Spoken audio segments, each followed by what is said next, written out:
Good afternoon and welcome to CTV Sports. I'm Dale Schwetz. And I'm Jan-Eric Frank. A warm welcome. And we are live from the Grand Champions Polo Club, Pony Express Field, and the new polo school, actually, property for the 2024 Top Pony 8 goal, where we have Victory Polo going up against Raful. And let's just bring you up to speed on who those players are. For Raful, then, of course, at number 1. That might change. We'll verify that as the players come out. Ray Raful, the captain there, playing at number 1 off -1. Santos Bellini, very, very strong player at number 2. Faccia Valent, the first of our 2-3 goalers. And then, of course, father and son combo. Always nice to see that. Juan Bellini at number 4. For Victory Polo, we've got the very young and very talented Tiffany Armstrong at number 1. Kevin Schmeitz playing at number 2. Both of those players at 0 goals. And then we have Leo Mandelbaum. Beg your pardon. We have Tommy Collingwood playing at number 3. And Leo Mandelbaum playing the number 4 position. He, of course, playing off a handicap of +2. Yeah, and it's great to have our first game here at the Pony Express Field, and of course the Polo School, and Polo School in session. So if you're looking to learn to play the game of polo, well, we have the Director of Operations out there, Juan Bellini, in the pink helmet. So you can keep an eye on them. And then this is a new team, the Victory Polo team. We're going to see Kevin Schmeitz. Kevin in the gold helmet there plays his wife. I think you've seen a few of our commercials with Becky and Kevin. Yeah, Yep. And of course, one of your favorite players, Vinny. Yeah, Vinny, my cousin Vinny Sangalai. Your cousin Vinny Sangalai. Vin Diesel, as we call him now. You call him Vin Diesel? Yeah. He's got a new AKA, and so they all love the game of polo. They out of Denver, but they play at the Aspen Valley Polo Club, our sister club, in beautiful Carbondale, Colorado during the summer. If you're interested in playing polo in the summer, where you can get with our general manager, Cale Newman, or the director of operations, Juan Bellini, and get all the information there. You can go to AspenValleyPoloClub.com, and we play July through into September, based on scheduling, of course. As a beautiful time there, but this has been a fun league. We've actually remember everything here at CTV Sports, covering everything from 6 goals to 26 goals. And Jan, well, we had our first final of the World Polo League yesterday. How was you were out at the field, at beautiful field number 2 at the stadium field. How was your day out there? It was an absolutely cracking day of polo, Dale, but I don't want to take away from the entire tournament, which I think, and I'm sure you'll agree with me, we saw an absolutely fantastic start to the 6th edition of the World Polo League. And as you said, Dale, yesterday the final of the All-Star Challenge. 2 very, very big teams, Audi and Kaya Polo. Kaya Polo, as you, if you've been watching, of course, the broadcasts, a 22-goal team, a little bit of a David and Goliath scenario, but they just, whoever was in their way, they beat them. Remember, 34 goals in 2 games, 17 on the first, absolutely phenomenal. Yesterday, unbelievable the amount of goals. They got 3 goals on handicap in each game. They have 4 yesterday. Yeah. And actually played very well. Actually, Santi, they had a great game. Tocolino was unbelievable. Made our first penalty 2 penalty 5B. Yeah. Not even, it was a 5A. Right. It was 3 yards behind the line because everything is behind the line, 2 points. I saw Santi after the game. He was thrilled. And we had Frederick Mannix in here yesterday. He was our special guest. I want to thank Frederick Mannix, captain of the Alegria team, for sitting in CTV Sports yesterday. And he was he labeled it the shot known from around the world. The biggest talk in polo today, because not that just were 2 points, but that is not an easy shot from center field. And Santi was ecstatic when I saw him after the game. Even though they lost by a couple there, they still played very well in the finals of them. No, they certainly did. And commiserations/congratulations for doing such a great job to Kaya Polo. And, of course, once again, a big well done to Audi. I also thought that Mark yesterday, he scored for me 2 incredible strong goals. Yeah, definitely goal of the day. The shot from Nick Roldan from about 120. Frederick actually called the live play that in the studio there, because it was a volley. Yeah, it was a full volley. Yeah, that ball bounced, was hit so high from Roldan, and we all know how Nick hits the ball very deep. Hit the ball one time, and Mark just took it off the volley and literally just perfectly. Yep. And then at the other end, and I told him after the game, I got to see him after the game. I really liked his thought process on his one shot. Not have to dribble the balls, taking that one shot, because he played a lot of defense yesterday. He did, and he did a great job. Now then, here we go. You can see the ball has been thrown into play. The first advance there from Victory Polo. Remember, they are in the white shirts into the territory of Raful, able to just clear it. But Dale, we have our first whistle. We're going to get a safety on this play. As I like the attack by Victory Polo. Remember, easy to keep an eye on Tiffany. She's in front there with the pink. And Kevin, he's got the gold helmet on, playing in number 2. And good to see Tommy Collingwood. Very strong 5-goal player here, Tommy, playing back at the Grand Champions Polo Club. And Leo, he's been playing and his sons have been playing. They played the spring season and also been playing this season. So it's a new team. We'll keep an eye on them. They're going to get their first penalty 6, Collingwood. The post. And the finish. Tiffany. Wow. Well done, Tiffany. Talk about being in the right place at the right time. I love her setup there. She's got the pink bandages with the pink white helmet with the pink strap around her helmet. Very, very fashion. Ball actually get a piece of this ball. Ooh, it snuck through everybody. Went off the pony right there of Martine, and like you said, Tiffany just in a good spot. So, well done, Tiffany Armstrong there for Victory Polo, opening up their scoring account here in the first match of our Top Pony 8 goal. Remember, we've also started the SEBA Memorial. We had some cracking games on that already, and also yesterday morning, the first 2 matches of the Founders Cup. So the World Polo League very much underway. And now Juan Bellini, the man with the pink helmet there, of course, Director of Operations, playing alongside his son here, just having a little bit of an entanglement there, should I say, with Leo Mandelbaum. We get a whistle on the play. They'll stop the clock. Looks like they're going to march this ball down towards the offensive goal. So Bellini. Let's see this replay here. Leo comes over, look like he left that ball, and then he spins back. So they give him the first play there. Leo was leaning to the left, blocked him a little bit, but I like the continuation on the late whistle. But then when Juan went to the second ball, then as he spun his horse around, stepped over the top of the ball, blocking. They'll bring this ball in probably to the 60. You might see it moved a little closer. And been enjoying the ball placements this year by our international team of umpires. And, of course, our umpire manager, Steve Lane. We've talked a lot about that, just moving the ball. Yeah, and you're going to get the open goal here. As you see, it was a penalty 4. So just wide to the right from Santos. So, first shot on goal by the 2-goaler. And that, of course, with it going wide, means once again possession and a knock-in here for Victory Polo. Very much looking forward, as you said, and welcoming him back, of course, Tommy Collingwood here at Grand Champions Polo Club. Nice deep ball, just going over the halfway line. Good pick up, Victory on the move.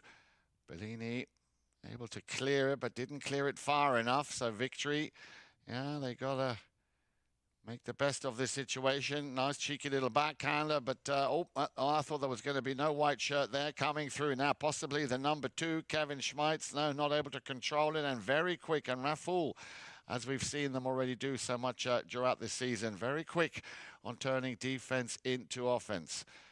Along the boards. Now then, what can Mandelbaum do? He's the gentleman there in the white shirt with the number 4 on his back. Luckily for him there that Santos Bellini overshot that one. Mandelbaum will leave that for Collingwood. Collingwood will try and beat Bellini to it. Bellini appealing to the umpire. He says play on. On the move then for Victory. It's Tommy Collingwood. Yeah, great move here by Collingwood. And I like the pick by Mandelbaum, making Bellini run around, giving him just enough. And as you say, a game of inches.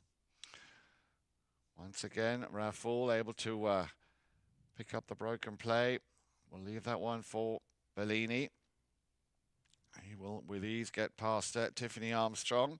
Little under the neck shot. Trying to send it back to Santos. A little bit of a miscommunication there.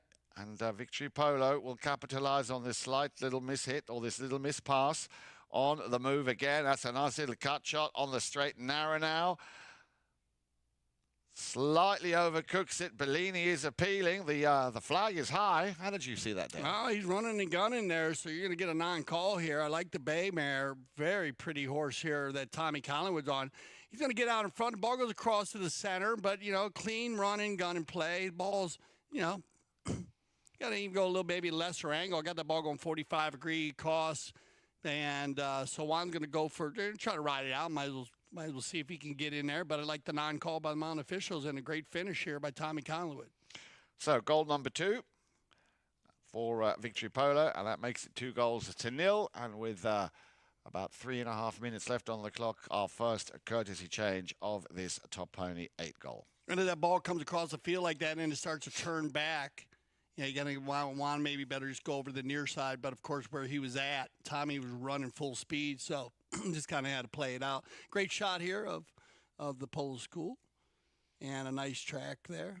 Beautiful track around the field. And look, also the awnings again. We see those. We're seeing some more awnings. Yeah, that seems to be the new thing here. Tiffany's trailer, Armstrong, and as we noticed those during the Park Place. Yeah, yesterday morning. It's a great idea.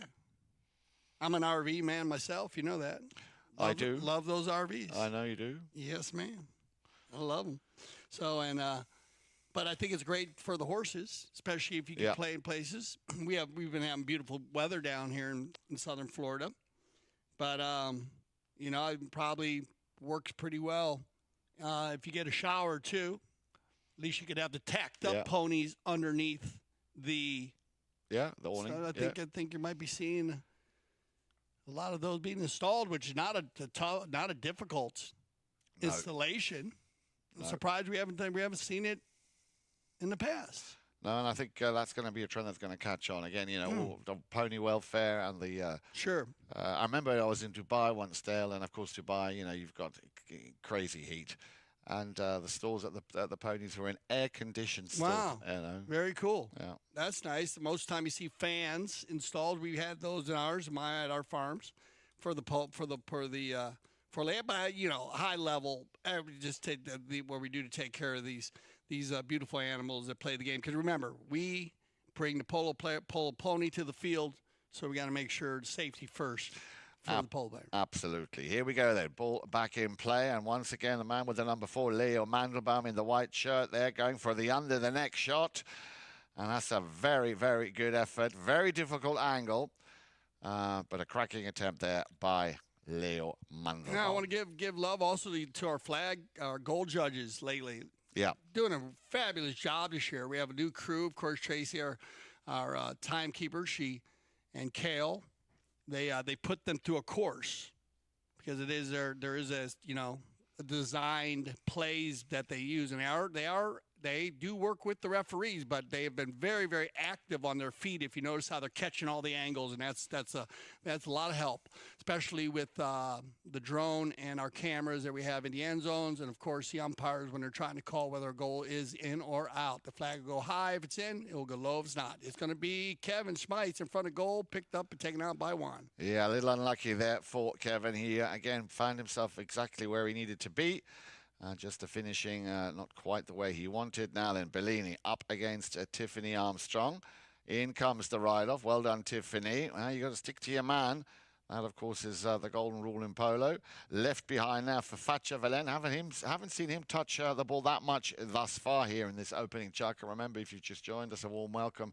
It is 2-0. We're in the first of our 6 chukkers here of the Top Pony 8 goal. And so far, very much like it says on the tin, the Victory Polo are at the moment in the lead by 2-0. Tiffany Armstrong picking up the first, and Tommy Collingwood picking up the second goal. Martine's going to work this ball to the side, just control play here, and then that ball's going across the field, and Leo's going to leave his man and go for the back shot and get caught on the right-of-way violation. That ball going off the field, so they're going to drop it right there from the spot. So I wouldn't be surprised Juan doesn't dribble this ball in a little bit. He's got everybody in front. Here comes Bellini. Now, Bellini, of course, a man with so much experience. You know, he knows exactly where to be to also possibly get a foul play against the opposition. This time he went for the shot. Not much in it, just going wide there. So it stays 2-0 for Victory Polo. Remember, they are in white. Raffle Polo in the, I believe it's black and green shirts that they're wearing today. Yeah, I like the turquoise with Raffle Ray. As you said, having a lot of fun playing this year. Add a lot of horses to a string. Big ball hit there by Tommy. He's going to line him out, and we're going to get Leo on the breakaway. Now then, Mandelbaum, second attempt here. Again, playing that rotation straight. You watch. Now, call that a Remington, Dale. What would you call that? Yeah, that's another Remington right off the side there. That ball is just going to be a couple feet off the goalpost. Beautiful looking pony here. The Juan Bellini's riding. Santa Rita breeding operation. Unbelievable strength on this one. Juan. Bellini on the move. Once again, everything will be launched or starting from Signor Bellini. Looking there for Santos, one of his two very talented players. Great to see Juancito also back on the weekend playing for the SEBA Memorial. And he's also playing the 12 goal. Remember, very good with Juancito with his brother. Santos, look at this. Well, good D here. They're going to get the neutral play. And Kevin's going to fall into the rumble seat here, Schmeitz. And Victory Polo doing a great job lining out here. I said a very new team. I haven't seen Kevin and Tiffany and Leo, Tommy play together, but this is Leo. He makes a neutral play with Bellini. And then Juan just needs some help. And he's going to make sure, I'm sure as he rides off the field here, he lets his teammates know, guys, we got to get behind there. So we'll give that goal to Kevin. And look at this, 3-0 after one. We'll get everybody on some fresh ponies, and we'll be right back for this second chukker of the 2024 Top Pony 8 goal.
Welcome back to CTV Sports. I'm Dale Schwetz. And I'm Jan-Erik Frank. Great to have you with us here. As we're going to the Top Pony 8 goal live from the Pony Express Polo Field, Polo School. And 4 teams this year in the Top Pony 8 goal, but very competitive 4 teams with Amaro Polo, with Scott Sabaro, Michael Armour, Nick Manifold and Chris Campson. We know that team, very strong. They play together. And then GCPC, Grand Champ Polo Club, where they have Govinda Kish, who's actually involved in the Polo on Demand program with Sugar Erskine. And they got a few, picking out a few different players that will play on that team. Rafu Polo playing here, and Victory Polo. Victory in the white jerseys. They've just joined us. Tiffany Armstrong playing the 1. Kevin Smythes playing the 2. Tommy Collinwood playing the 3. And Leo Mendelbaum playing the 4. They're a 7-goal team. Rafu Polo with Ray Rafu playing the number 1. Santos Bellini playing 2. Martin Facha Valent playing the number 3. And then Juan Bellini playing the number 4. And 3 quick goals here by Victory in the first checker. Indeed, and you were just talking about those 4 other teams, Dale. Let's just also remind you that, of course, the defending champion Grand Champions Polo Club, who won it last year. Needed an overtime chukker to actually win. Franz Pinacci, Navijo Estrada, Antonio Aguirre and Max Charlton playing in that team. They defeated Oria Polo, and Miguel Navijo Estrada was named the MVP. So looking forward to seeing the defending champions, Grand Champions Polo Club. Looking forward to seeing Mickey play this year. Yes, we won't recognize them because every time you blink an eye, they all grow like 3 feet. I mean, it's unbelievable. I enjoy that. Seeing these young players we've watched grow, and especially with the polo school, and of course we have the Avendano. You'll be seeing the junior polo stars play. Here we go, back to the action. Second chucker, Juan Bellini. On the move with Tiffany Armstrong, just sticking close to Bellini. She could have, she tried to hook him or go for the near side backhand, but she's doing well. She's doing very well sticking there with the very experienced Juan Bellini. The driving force, of course, behind this Raful team. Now then, it's his younger son, Santos Bellini. Schmeitz needs to be careful not to cross that line. Does very well. Picked up once again by Leo Mandelbaum. He can't control it. And this could be a run straight to goal here by Facha Valent. Valent with the first 2 touches. Broken play, as you would say, Dale. And there is the first goal for Facha Valent. Yeah, you got to be careful of the broken plays in the game of polo. And Martin does not waste any time here.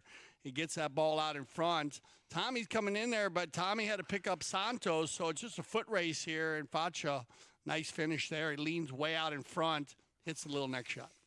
So, Raful get onto the score sheet with that their first goal.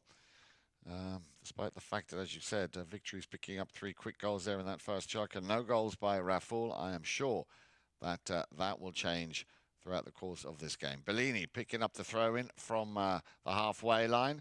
And as if he has had eyes in the back of his neck. Must be a father-son thing, because he knew that, or at least he could feel that Santos was on the right way, turning his pony round the outside. Little touch on the near side there. Very, very unlucky.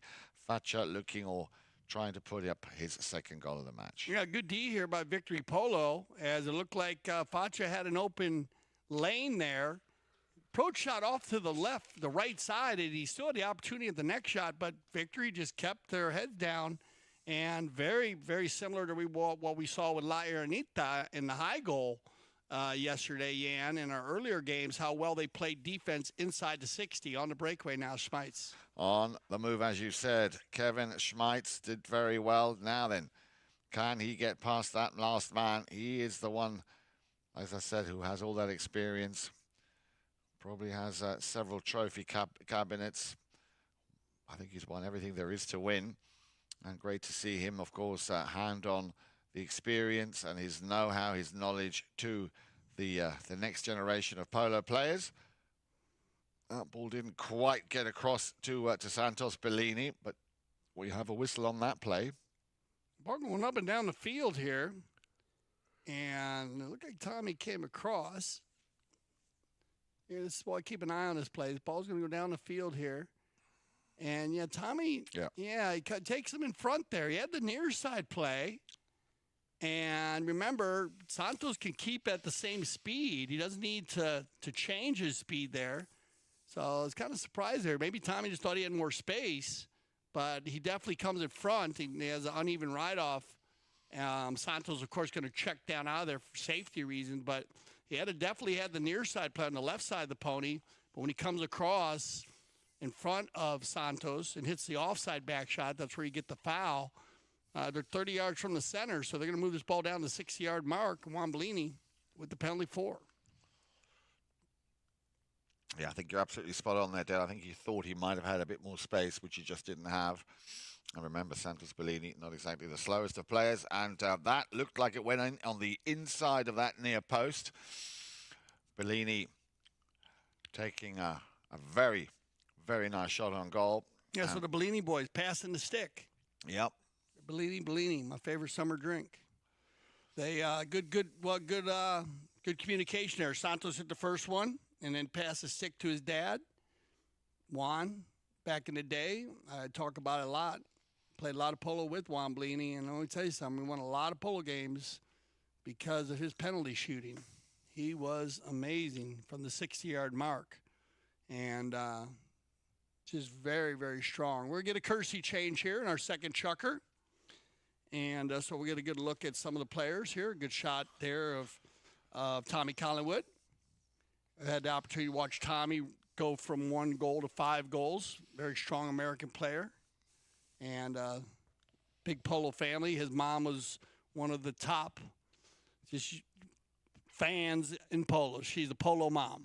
Mm-hmm. She's probably there today. You could hear her, boy. She cheers her kids on, man. She enjoys it. And if you're umpiring, you're not umpiring good. Be careful. she knows the game of polo, and they love polo. But it's been great watching Tommy build his string and build his own. Of course, he's mounting himself and getting that 5-goal handicap. Not easy. Remember, 80% of the players that get a handicap in America are 2 goals or less. And so that 20%, goes from 3 goals up. And we're talking about all the different players that we have in the World Polo League. When you're going through there with how many 10 goalers, 9 goalers, 8 goalers, 7 goalers, 6 goalers, it's amazing to see the quality of players. And then, of course, it's great for our lower leagues here. And that's one of the great things about the Grand Champs Polo Club is not the ability to also be on CTV Sports from 6 goals to 26 goals, but we're also going to be adding the challenge system to the 8, 12, and 16 in their semifinals and final games. I think that's a very good call. Yeah, and now then they'll get to use the challenge system in the finals of the 6 goal. Well, as we know, Grand Champions Polo Club on so many things have always been the leaders and led the way, taking polo into the new millennium or into the future with the technology, of course, the cameras that we use here, all in 4K quality. But now let's go back to Juan Bellini. Will he go for the long distance shot or will he try and tee this one up? Yeah, it's nicely picked up by the number 3, Faccia Valent. And Faccia Valent might have just gotten caught there with his hand in the cookie jar. Yeah, no, it's definitely going to be caught. He's taking a lot of cookies there, too, because he's not like Faccia. He looked like Tommy had control here. I mean, right now, Faccia's got control, but then the ball skipped by his mallet, and you see how the line changed. Yep. Remember the quick line? Maybe that's why Faccia went. He saw that little step that Tommy took backwards, but not enough. But that's probably why Faccia went for that ball, thinking that maybe because sometimes if you can time that perfect, and because remember, if he times it perfectly when Tommy's horse is taking the step back, well, there's no danger. Exactly. But in this case, by the time he got there, Tommy had already recuperated. Yeah. So a good call by the Mount officials, center hit, penalty 5B. Taken by the number 3. Collingwood. Oh, nicely placed out to the left-hand side. Well, he's got Tiffany chasing that ball as was Leo Mandelbaum, but that ball just going out of bounds. Beautiful backdrops there of the barn stables. They're just beautiful. Yeah, and just across the road there, of course, the beautiful Santa Rita Polo Farm. Yeah, here we go. Literally right across the street. Good call there, yeah. Bellini once again on the move. Victory Art marking up very well. There's the pass to Santos. And he will have easy pickings taking this ball off the number 3 in white off Tommy Collingwood. Now then, Bellini, difficult angle. Here comes the attempted under the neck shot. Where is that next player from? Raful. There he is at the bottom of your screens. That'll be Faccia Valent. But you've got to give it up to Leo Mandelbaum. He, of course, wants to try and steal that ball back. Does so. There's a sword fight going on. Bellini's going to get in the mix. Finally gets popped out, and it's going to be on our team. Valent taps the ball. Needs to try and shake off Mandelbaum. Bellini, it's cleared. Victory could if there's a white player there to pick up this ball and run this one down the field. And that's exactly what's happening here. Collingwood, perfect pass, read it well. I'm going to get a whistle here, though. Now I'm going to give this up to Ray because I got Ray on this all day. All day, Ray. Watch, keep an eye on Ray. Watch, in the black helmet. That ball's going up and down the field. Ray Ruffle's on there. pulls out of that play for safety. Yep. Well done, Ray. But the gray pony gets him there, and I like this call. And Ray switched to the near side, but more for safety reason. But he had the right of way there for me. Yeah, good call. Very good call. Yeah, that ball's coming across the field at 45-degree angle. And so we're going to get there. They're going to get a shot here from the spot. So very good call. Well done, Ray. Rafool, man, riding that one out because Tommy was coming in hot. Well, look at this. Bellini, one-timer. Oh, wow.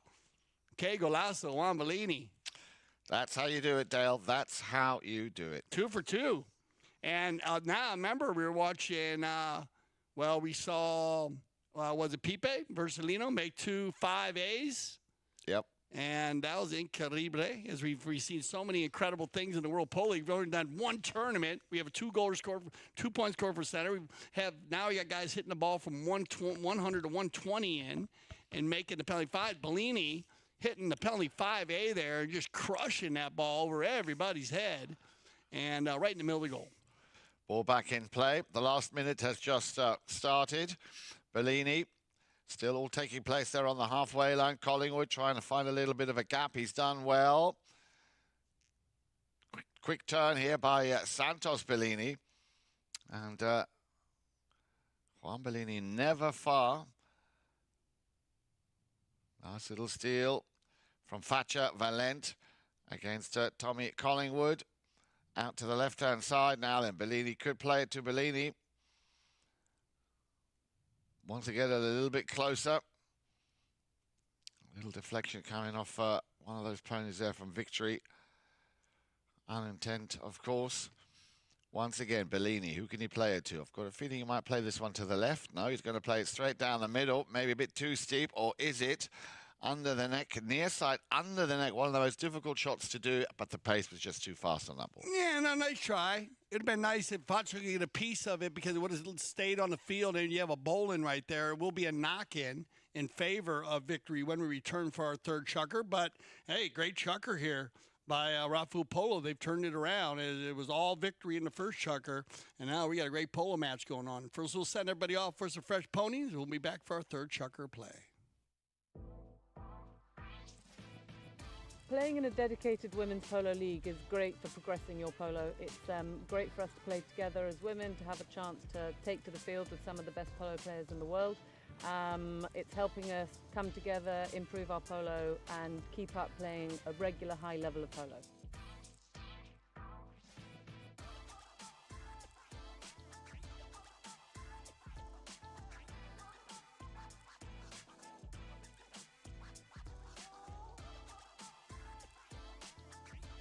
Like, I'm learning so much.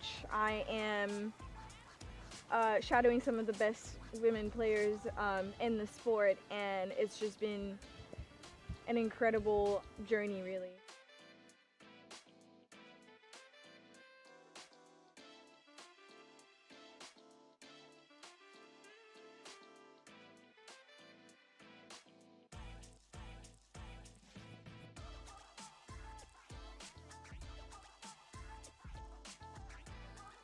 I have played at Santa Rita before and I love it here. It's a fantastic club. They do so much for not only just polo but women's polo, so we're very excited to be here, and huge thanks to Melissa and Mark for having us.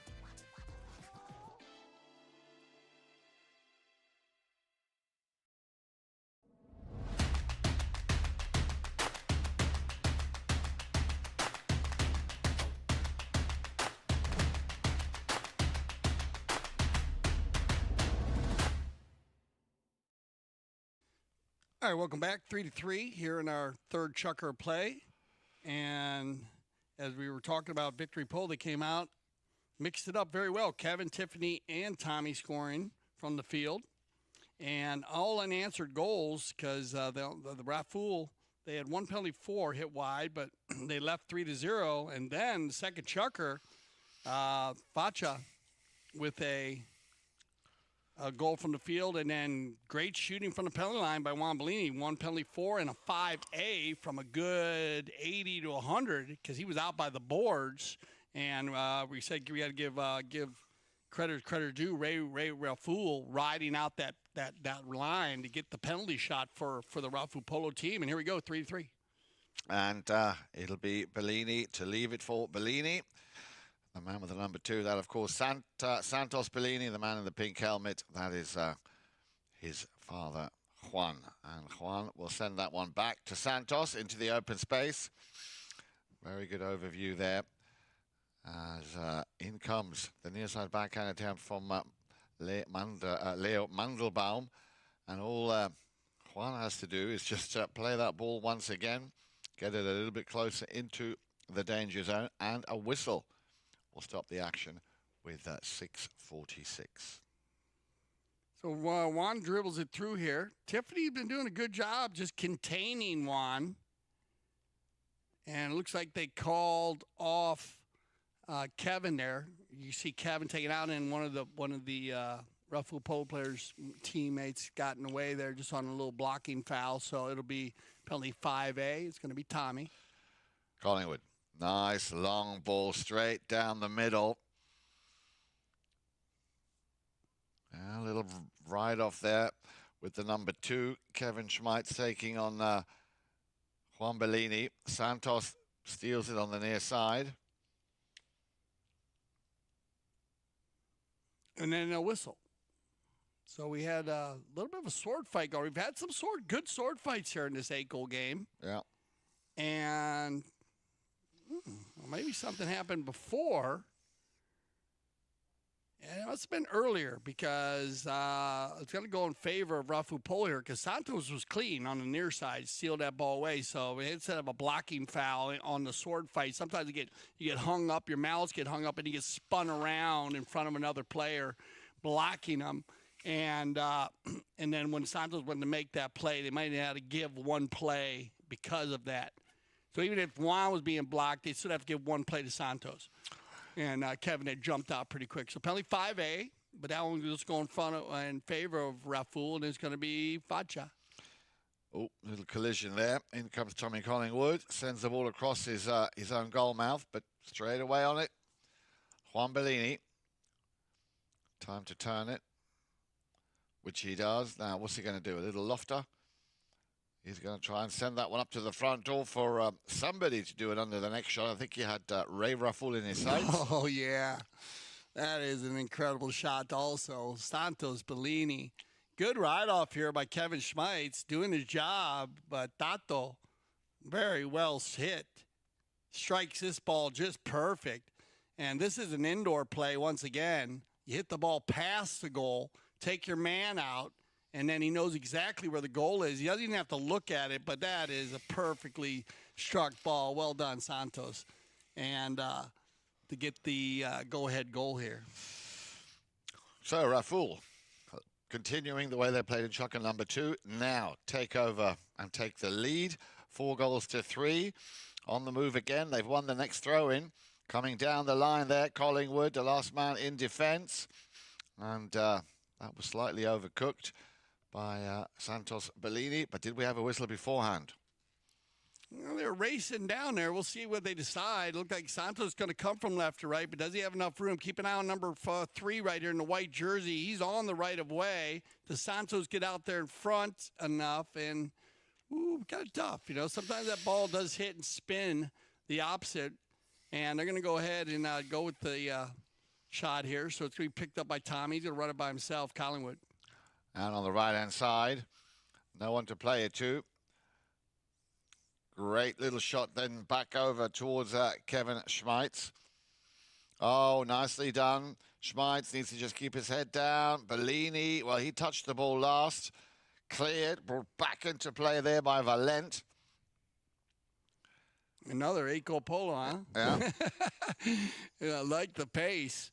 And we've seen this in the 12 and the 8, 12, even the 6 has jumped up. But field conditions just spectacular. So it's gonna make the game faster. And they have opened this one up. Here we go. I was just about to say, nice big open spaces there created by Ruffalo polo. Collingwood coming back now as the last man in defence. Will take that across his own goal mouth. Risky because you can't afford to lose it, which is exactly what's happened, and that could be a broken play. Well, luckily, Leo Mandelbaum supporting Collingwood very well on the near side. Up on the boards then, Facha Valent. Leaves it for Santos. Bellini. Still Santos. Nobody coming in to challenge him. The shot. Oh, so close. Just off. He's been shooting. And I like the way they're lined out now, the Raffle Polo team. And Tommy giving a little instruction to his teammates there. We're going to Kersey change here, final Kersey change of the first half. And like I said, shots on goal. The Raffle Polo team has turned up the defense, turned up the offense. I mean, they certainly have. So, as you were saying, Dale, victory coming in, winning that first chukker 3-0. Raffle coming in, winning the second chukker 3-0. So that will have made it 3 goals apiece at the end of the second period of play. But that super goal there from Santos Bellini has put them in the ahead by just the one. A little over just under 3.5 minutes left to play here in the first half. Yeah, they'll set this one up for a knock-in. And they've been using Tommy on the knock-ins. We'll see. We had one team down on the far side, so maybe a little bit longer on this Kersey change as the Victory Polo team is lined up right there by the goalpost. And you can see that the Raffle Polo team is down on the other side of the red trailer there. So they give them a little more time to get back. Polo field being 300 by 160 yards wide. Any new viewers out there? Goalpost 8 feet, 24 feet, 8 yards apart. Can look like a mouse hole at times. Well, that's a big goal to shoot at. Yeah, well, when you're doing 30 miles an hour. Tell me, have you hitting a ball just a little bit bigger than a baseball? Exactly. But let me ask you, have you ever here at Grand Champions Polo Cup had a scenario where you went into overtime and it was level, and then you went into another chukker? Sure. And then you've had to extend the goalpost? You ever had that? No, we haven't done the rainbow rule, or they call it rainbow rule. We've done the rainbow rule. That's where they just hit it over the end line. Ah, okay. You know that is? Right, yeah. They don't extend the goalpost, but we've had where you just gotten they played so many chukkers that it was just the first team to hit it over their own end line. Gotcha. And they call it the rainbow rule. Right. And that's happened in a lot of the junior polo. Okay. Because, you get a lot of the games that are very, very evenly matched. And, the hitters are, they're not hitting the ball as far as a lot of the, even in our 6 goal, we're getting, we went through some of the teams. We got 6 teams in the 6 goal. So, yep. They are saying there's some big hitters in those, on those 6 goal teams. All right, back to the action here. It looks like we got everybody bounded back up. We're going to get another whistle on the play. Let's just stop the clock here. 2:54. Here's Bellini on the change of possession. You're going to go down the center with it. Tommy gets a piece of it, and right there. You're going to get the rub. Yeah, the right-of-way violation, reaching on that play. Penalty 5A. Quickly taken by Mr. Tommy Collingwood. There's a lot of space and time also to think about what he wants to do. Taya leaves Fatcha Valent behind. Nice ball out to the right-hand side. Again, picked up now by Leo Mandelbaum. Yeah, he was going for the direct hit. Maybe had he seen Kevin Schmeitz, he might have played that a little bit shorter and played a drop shot, so that would have landed within the vicinity of the uprights. Yeah, both teams getting shots on goal. Just need to get their percentages up a little bit because we've seen a tremendous amount of knock-ins by both Bellini and Collingwood. So once they start getting it dialed in here, both teams, it's been pretty even play on the field. It's just the goal shots. That's what we're looking for. Tommy. Collingwood, maybe a little under the neck. Here it comes. Deflection. Great defense. Once again, Ray Raffle there in the right place at the right time. I think that ball would have gone through from Tommy Collingwood. So well done, Ray. He might have another go at this. Still Collingwood. Trying to just finish it with a little flick of the touch. But again, great defense here by Raffle. Good D. Very good D. Across the board. Like I said, I commend also on Ray on being in the right place at the right time, blocking that one. And just a great second effort here by Martin Valent to get the hook on Collingwood because he was coming around the corner. Bellini trying to go with the quick knock-in, but everybody not outside the 30 yet, so he'll make a new turn, and it'll be one. So Bellini, can the 8 pick up another goal before the end of chukker number 3, which would of course bring us to the end of the first half, or will they be happy and content with the 4 goals that they've scored? I'm sure there'll be plenty to talk about when they go to the pony lines and have their halftime interval. Tiffany Armstrong trying to be a nuisance as much as she can for Bellini, but there is a well, not one. There's, well, in this case, 2 Bellinis on the field, and Santos indeed will get another goal just before the halftime break. 3rd time's a charm for Santos, and this is Bellini from dad to youngest son, and this is a great goal. Again, Santos taking a little bit off. The first 2 he kind of hit a little bit harder. This time takes a little bit off and gets a 2-goal lead going in halftime. So we'll send both teams to their tents and let them kind of talk things out and get prepared for our second half. So we'll be back for the second half of the 2024 Top Pony 8 Goal here on CTV Sports.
Becky Schmeitz. I play for Victory Polo. And I think for me, I was a rider first, and then I learned how to play polo. But what helped me the most was I really immersed myself into it. So my first year I started playing, I really just tried to play every chukker I could. I never turned down a chukker. I'm extremely hard to find a horse for because I'm very, very picky. And I've always thought that the horse really picks you as a person. What I love about Grand Champions is it allows me just to focus on polo. I am very challenged by the polo that I'm playing, and I have not just one coach out there, but everyone on the field is coaching me. The dynamic that you are on a different team every week is a really good mental strategy for learning the game, because every pro is different. Every pro has a different approach, a different style, and it makes you communicate. But I also feel like my polo's just gotten better. I would say most definitely what I love about the Santa Rita fields are that there's a lot of them and they're very safe. And so I don't have to navigate as much when I'm going to goal. And so then it just keeps me focused on myself, and I feel a little more confident playing. And it's a beautiful location, and the staff and team here is amazing.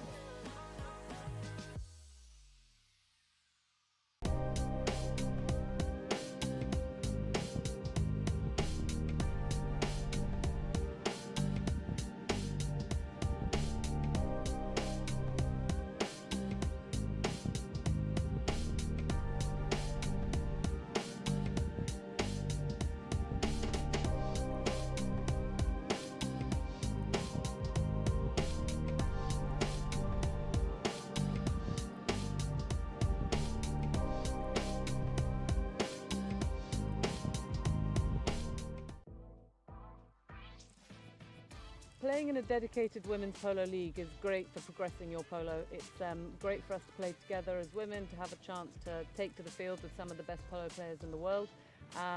It's helping us come together, improve our polo, and keep up playing a regular high level of polo.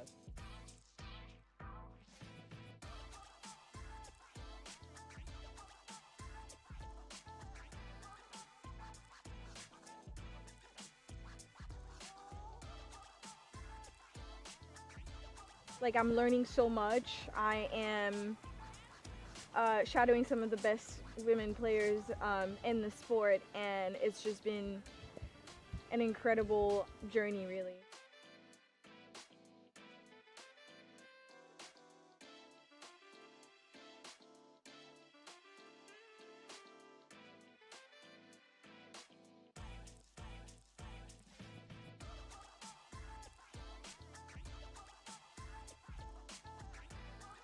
I have played at Travieso before, and I love it here. It's a fantastic club. They do so much for not only just polo, but women's polo. So we're very excited to be here, and huge thanks to Melissa and Mark for having us.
Welcome back, everybody. Welcome to the Top Pony 8 goal coming to you from Grand Champions Polo Club. We're over at the Polo School today. Pony Express, Raffle Polo in the dark shirts taking on Victory Polo.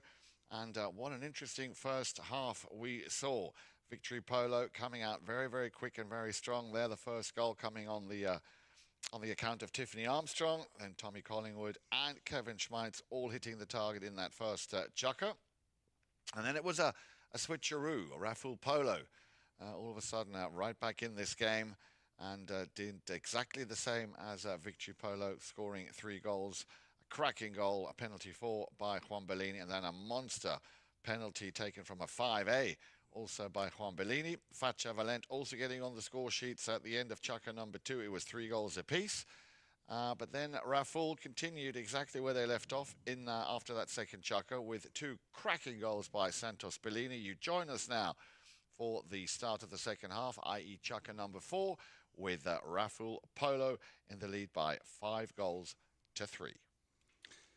Yeah, just got to get the higher shooting percentage. They've shot a goal, the Victory Polo team. They've been down in that area, so they have the offensive attack working.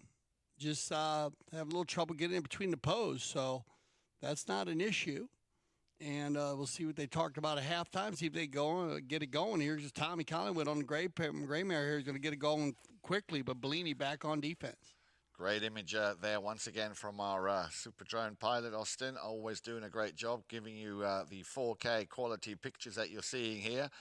And I tell you what, Dale, oh, look at this. From a standstill, Tommy Collingwood just had a little look up and hammers one down, spanked that ball straight down the middle there for Victory Polo. As we talked about, just taking more high quality shots here. Watch how Tommy takes his time. He shuts it down, waits. Santos got to give him one play, both Bellinis, so they got to move out of the way, and they do. And then Tommy's got a clean shot. Where earlier he might be taking that, he'll take that ball across the field, try to hit the next shot on the move. This time he takes it in, shuts it down, takes a few breaths, boom, easy goal. Very nicely done. So, good start here for Victory Polo at the beginning of the second half here. Chukker number 4. Once again, a warm welcome to us here at CTV Sports, and of course everybody down there at Pony Express watching the action live. Remember, if you haven't done so already, it's well overdue. Get yourself the Chukker TV app, the updated app, all the bits of information, the snippets, pictures, of course, comments and statements made from all the players. Remember, the World Polo League very much underway as we see another one of those incredible long shots coming off Juan Bellini. Now the question here is, did that ball come off Tommy Collingwood, or did it come off a regular attacking player? That will then determine whether or not we see the equivalent of a corner kick. Still have triggers in place, so they need to check to see if the ball goes out of bounds. Of course, check to see if a goal scored anytime two players come together on a ride-off, or two four-legged athletes, or two players on a sword fight or a hook. And, of course, if they want to check for anything on Sports Iconic, also they'd have the umpire trigger in place if the two umpires disagree. And, as I said, in the finals, semifinals and finals, they will be using the challenge system. So that'll come into play. On the boards here, picked up and taking it in control. Santos, he's been strong, running the goal here since the third chukker, and he's on his way again. Bellini. Pony power, yes. It sends it across. Not sure if he was trying to play it as a pass to Juan, who you can see was just coming maybe a little bit late. But a nice pickup here by Kevin Schmeitz. Appeals to the umpire. He says, play on. Santos not able to control it. Mandelbaum sends that ball a bit further down. Bellini with a backhand. Again, down the boards. Ball goes over the sideboard, so we will have a change of possession. Wow, interesting here. It came off the umpire's horse. Did it? You don't see that happen much. So you might get a bowl in here. Yeah, because that came off the umpire's pony. It definitely did look to me like it came. Yeah, see, you're going to get a bowling. So that ball came off the umpire's pony. You don't see that happen a lot on the change of possession. But, yeah, he was just in that area. Nice back shot by Bellini. Santos hit it very well. And so they bowled that ball in. They seen that it was no one had possession. And they have the bowlings. Here we go. And again, right at the front door there, and she's doing very well. Tiffany Armstrong, slightly overcooked it, but very, very strong effort there from Tiffany Armstrong. And remember, she was up against Bellini, so very close there, nearly picking up her second goal of the match. On the breakaway once again then, Raful Polo with the number 3, this time Facha Valent. Oops!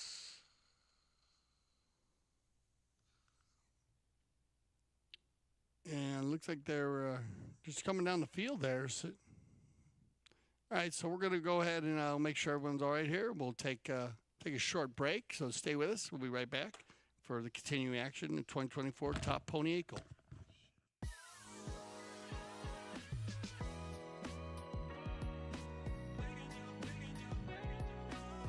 Becky Schmeitz, I play for Victory Polo. And I think for me, I was a rider first, and then I learned how to play polo. But what helped me the most was I really immersed myself into it. So my first year I started playing, I really just tried to play every chukker I could. I never turned down a chukker. I'm extremely hard to find a horse for because I'm very, very picky. And I've always thought that the horse really picks you as a person. What I love about Grand Champions is it allows me just to focus on polo. I am very challenged by the polo that I'm playing, and I have not just one coach out there, but everyone on the field is coaching me.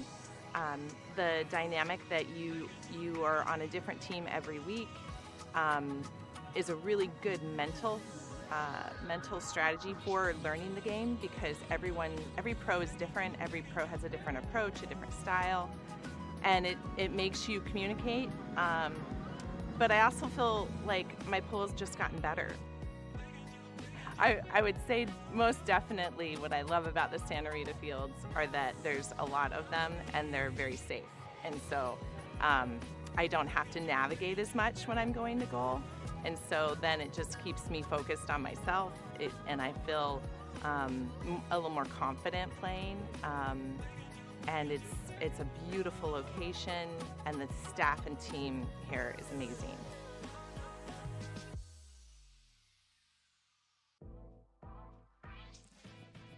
Playing in a dedicated women's polo league is great for progressing your polo. It's great for us to play together as women, to have a chance to take to the field with some of the best polo players in the world. It's helping us come together, improve our polo, and keep up playing a regular high level of polo.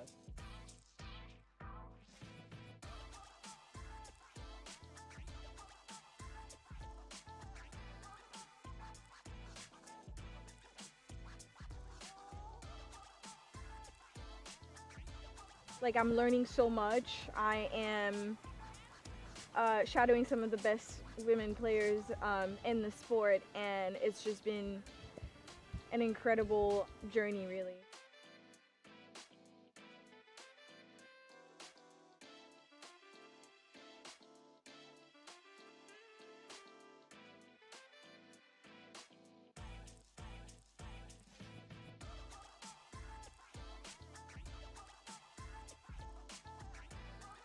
I have played at Santa Rita before, and I love it here. It's a fantastic club. They do so much for not only just polo, but women's polo. So we're very excited to be here, and huge thanks to Melissa and Mark for having us.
Becky Schmeitz. I play for Victory Polo. And I think for me, I was a rider first, and then I learned how to play polo. But what helped me the most was I really immersed myself into it. So my first year I started playing, I really just tried to play every checker I could. I never turned down a checker. I'm extremely hard to find a horse for because I'm very, very picky. And I've always thought that the horse really picks you as a person. What I love about Grand Champions is it allows me just to focus on polo. I am very challenged by the polo that I'm playing, and I have not just one coach out there, but everyone on the field is coaching me. The dynamic that you are on a different team every week is a really good mental strategy for learning the game, because every pro is different. Every pro has a different approach, a different style, and it makes you communicate. But I also feel like my polo's just gotten better. I would say most definitely what I love about the Santa Rita fields are that there's a lot of them and they're very safe. And so I don't have to navigate as much when I'm going to goal. And so then it just keeps me focused on myself, and I feel a little more confident playing. And it's a beautiful location, and the staff and team here is amazing. Welcome back to CTV Sports. We apologize. We have an injury timeout. The good news is that Kevin Schmeitz is back on his feet, and of course will be getting the medical attention that he needs. So as soon as we have any updates, we will of course be back on the broadcast. For now, we apologize here at CTV Sports, but of course health and safety of the four-legged, and in this case the two-legged athlete, of course, take precedent. Stay tuned. As soon as we have an update, we will be right back here for the Top Pony 8 Gold 2024 on CTV Sports. Playing in a dedicated women's polo league is great for progressing your polo. It's great for us to play together as women, to have a chance to take to the field with some of the best polo players in the world. It's helping us come together, improve our polo, and keep up playing a regular high level of polo.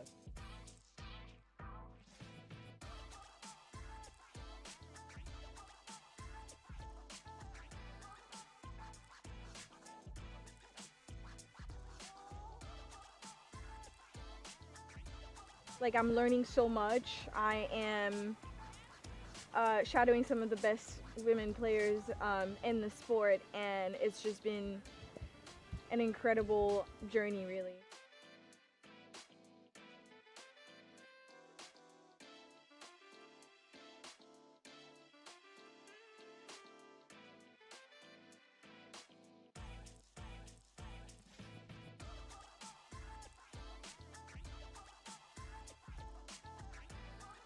I have played at Santa Rita before, and I love it here. It's a fantastic club. They do so much for not only just polo, but women's polo. So we're very excited to be here, and huge thanks to Melissa and Mark for having us.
Becky Schmeitz. I play for Victory Polo.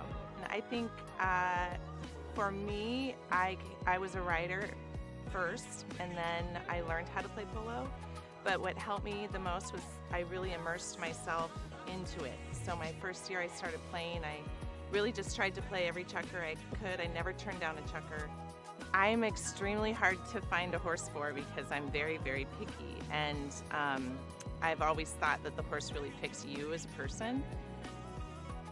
What I love about Grand Champions is it allows me just to focus on polo.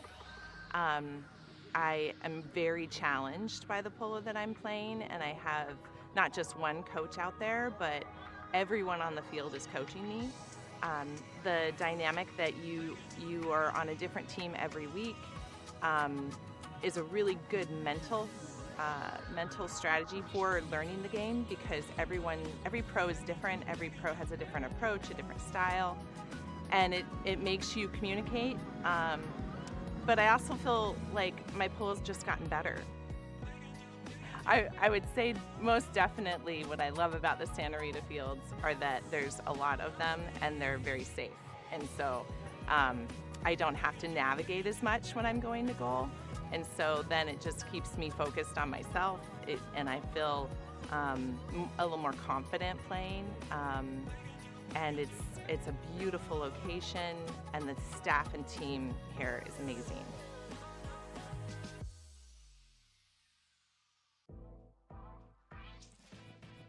Playing in a dedicated women's polo league is great for progressing your polo. It's great for us to play together as women, to have a chance to take to the field with some of the best polo players in the world.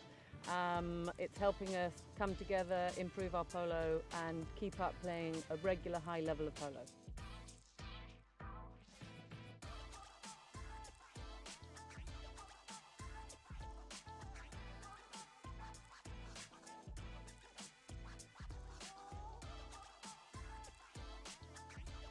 Like, I'm learning so much. I am shadowing some of the best women players in the sport, and it's just been an incredible journey, really.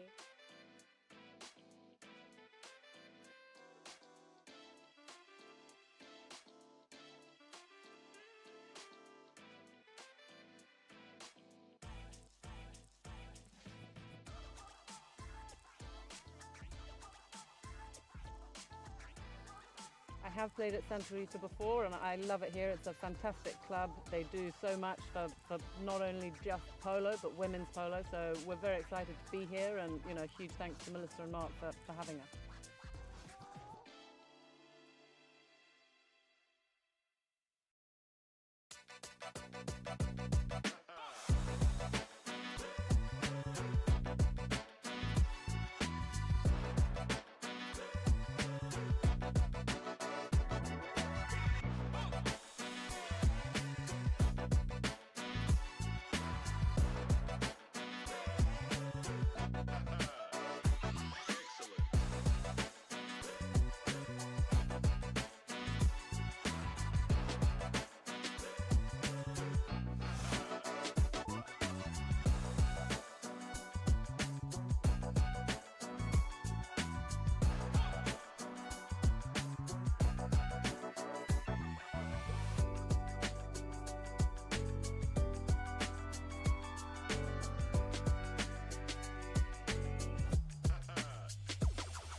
Becky Schmeitz. I play for Victory Polo. And I think for me, I was a rider first, and then I learned how to play polo. But what helped me the most was I really immersed myself into it. So my first year I started playing, I really just tried to play every checker I could. I never turned down a checker. I'm extremely hard to find a horse for because I'm very, very picky. And I've always thought that the horse really picks you as a person. What I love about Grand Champions is it allows me just to focus on polo. I am very challenged by the polo that I'm playing, and I have not just one coach out there, but everyone on the field is coaching me. The dynamic that you are on a different team every week is a really good mental strategy for learning the game, because every pro is different. Every pro has a different approach, a different style, and it makes you communicate. But I also feel like my polo's just gotten better. I would say most definitely what I love about the Santa Rita fields are that there's a lot of them and they're very safe. And so I don't have to navigate as much when I'm going to goal. And so then it just keeps me focused on myself, and I feel a little more confident playing. And it's a beautiful location, and the staff and team here is amazing.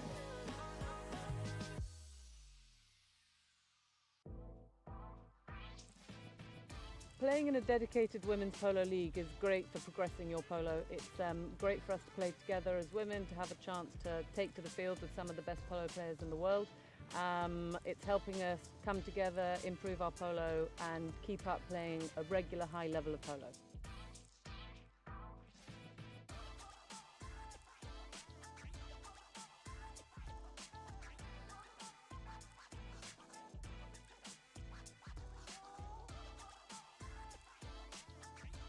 Like, I'm learning so much. I am shadowing some of the best women players in the sport, and it's just been an incredible journey, really.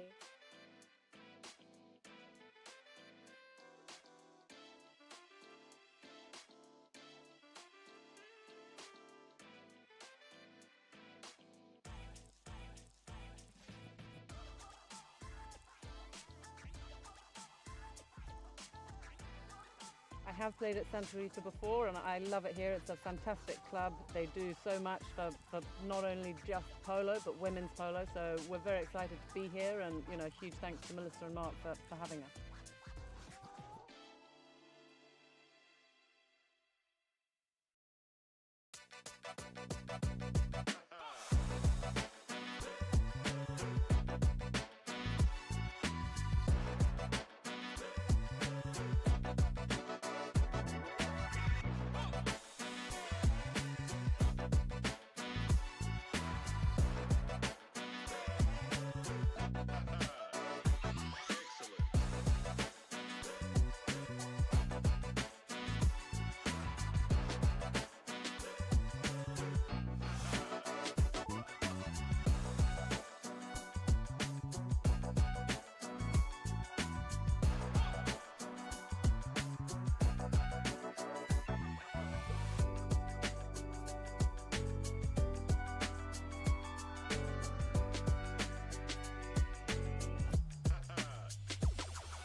Becky Schmeitz. I play for Victory Polo. And I think for me, I was a rider first, and then I learned how to play polo. But what helped me the most was I really immersed myself into it. So my first year I started playing, I really just tried to play every checker I could. I never turned down a checker. I'm extremely hard to find a horse for because I'm very, very picky. And I've always thought that the horse really picks you as a person. What I love about Grand Champions is it allows me just to focus on polo. I am very challenged by the polo that I'm playing, and I have not just one coach out there, but everyone on the field is coaching me. The dynamic that you are on a different team every week is a really good mental strategy for learning the game, because every pro is different. Every pro has a different approach, a different style, and it makes you communicate. But I also feel like my polo's just gotten better. I would say most definitely what I love about the Santa Rita fields are that there's a lot of them and they're very safe. And so I don't have to navigate as much when I'm going to goal. And so then it just keeps me focused on myself, and I feel a little more confident playing. And it's a beautiful location, and the staff and team here is amazing.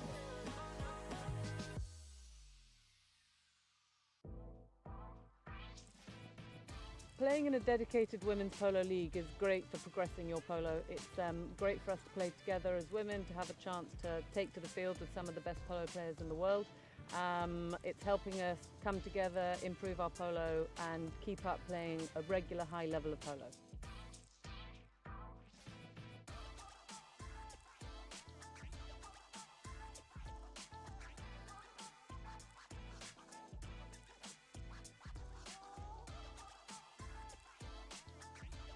Like, I'm learning so much. I am shadowing some of the best women players in the sport, and it's just been an incredible journey, really.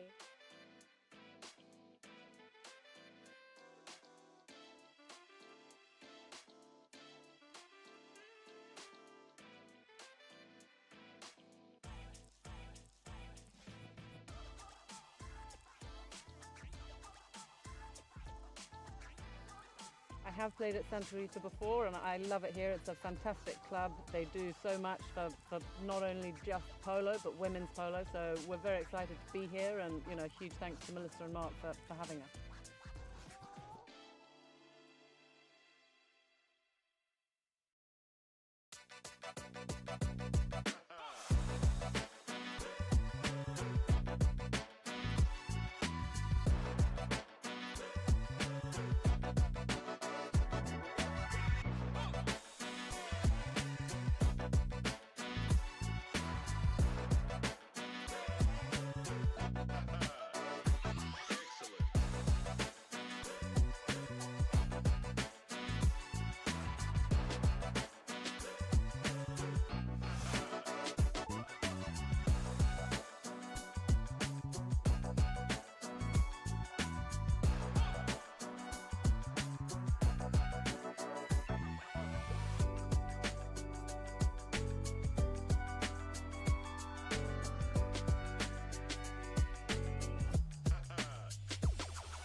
Playing in a dedicated women's polo league is great for progressing your polo. It's great for us to play together as women, to have a chance to take to the field with some of the best polo players in the world.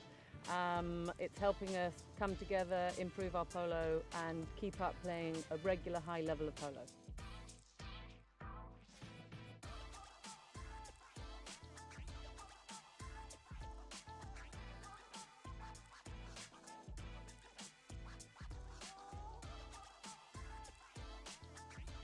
Like, I'm learning so much.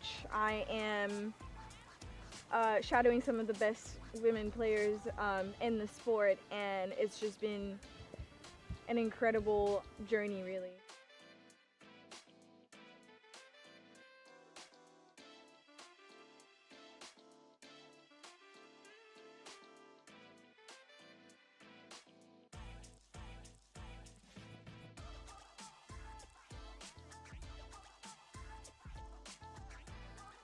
I have played at Travieso before, and I love it here. It's a fantastic club. They do so much for not only just polo, but women's polo. So we're very excited to be here, and huge thanks to Melissa and Mark for having us.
Playing in a dedicated women's polo league is great for progressing your polo. It's great for us to play together as women, to have a chance to take to the field with some of the best polo players in the world. It's helping us come together, improve our polo, and keep up playing a regular high level of polo.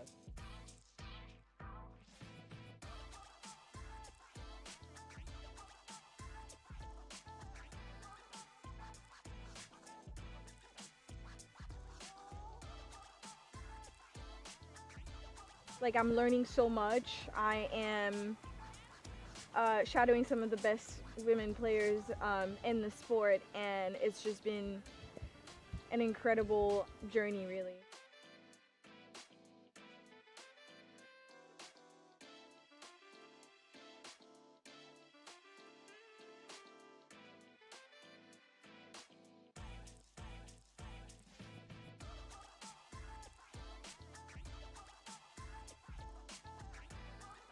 I have played at Santa Rita before and I love it here. It's a fantastic club. They do so much for not only just polo but women's polo, so we're very excited to be here, and huge thanks to Melissa and Mark for having us.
Playing in a dedicated women's polo league is great for progressing your polo. It's great for us to play together as women, to have a chance to take to the field with some of the best polo players in the world. It's helping us come together, improve our polo and keep up playing a regular high level of polo.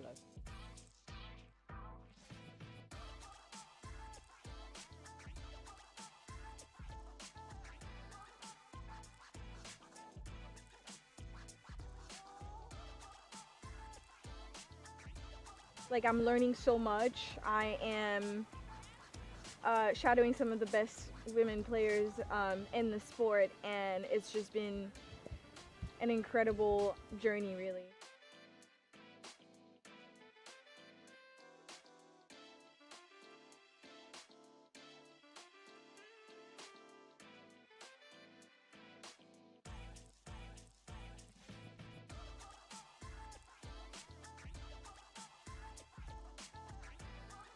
I have played at Santa Rita before and I love it here. It's a fantastic club. They do so much for not only just polo but women's polo, so we're very excited to be here, and huge thanks to Melissa and Mark for having us.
Playing in a dedicated women's polo league is great for progressing your polo. It's great for us to play together as women, to have a chance to take to the field with some of the best polo players in the world. It's helping us come together, improve our polo, and keep up playing a regular high level of polo.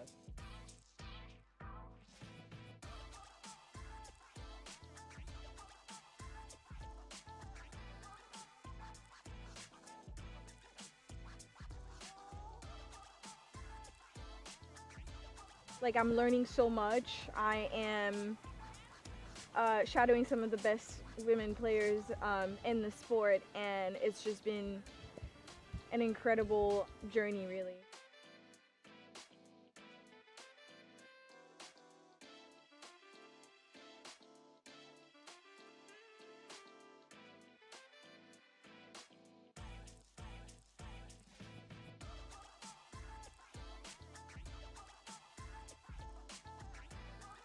I have played at Santa Rita before, and I love it here. It's a fantastic club. They do so much for not only just polo, but women's polo. So we're very excited to be here, and huge thanks to Melissa and Mark for having us.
Okay, welcome back, everybody, to CTV Sports and the 2024 Top Pony 8 Goal. And we got the opportunity to talk to our field side correspondent, and Kevin Smythe is okay. He's in the tent, but for safety reasons, he decided to get a replacement to finish the game for him. So it's a big shout out to Kevin and his team. And here's a good shot here of Fran Vijamil, who'll be filling in for Kevin.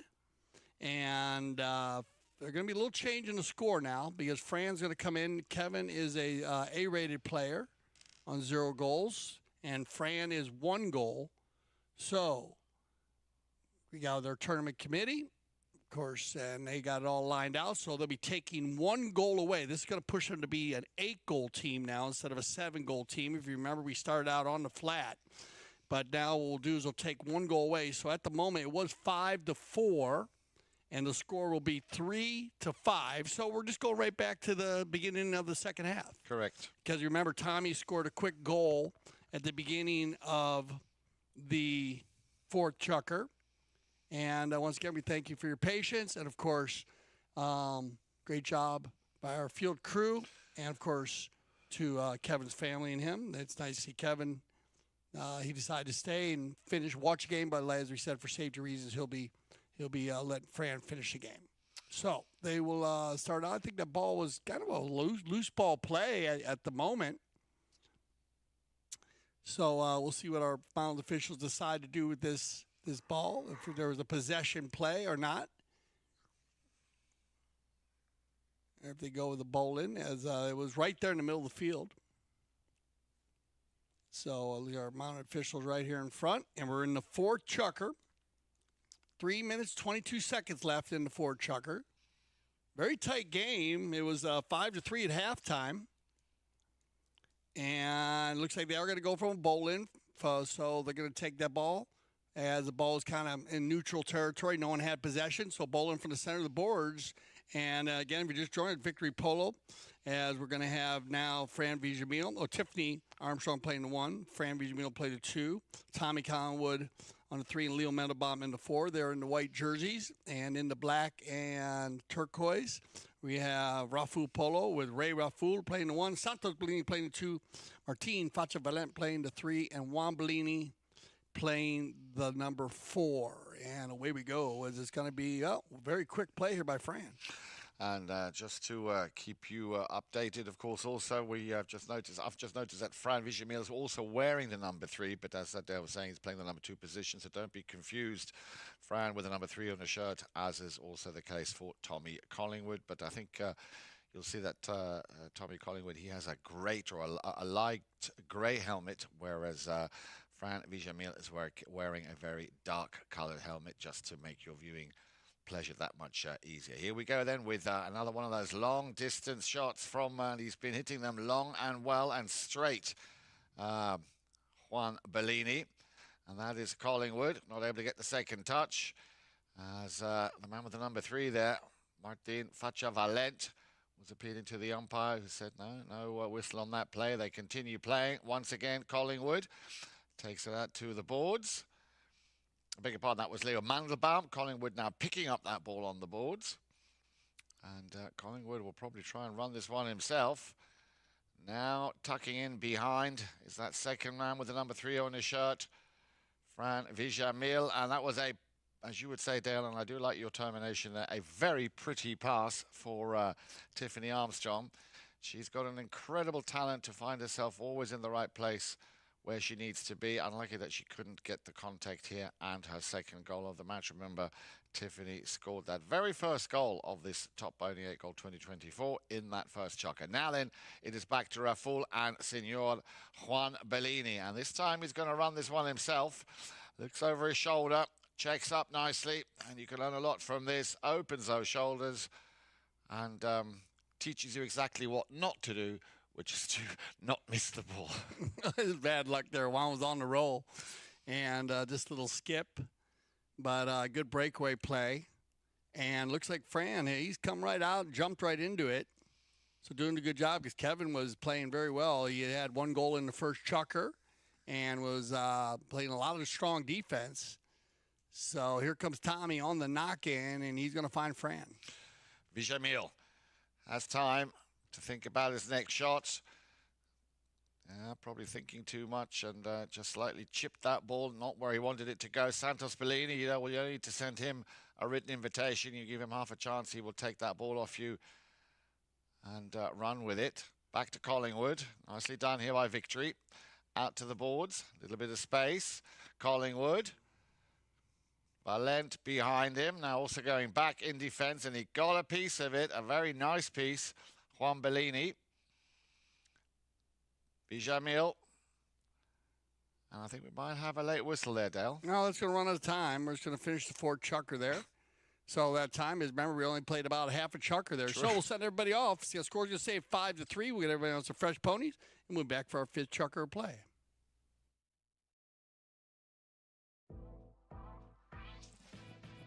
Playing in a dedicated women's polo league is great for progressing your polo. It's great for us to play together as women, to have a chance to take to the field with some of the best polo players in the world. It's helping us come together, improve our polo, and keep up playing a regular high level of polo.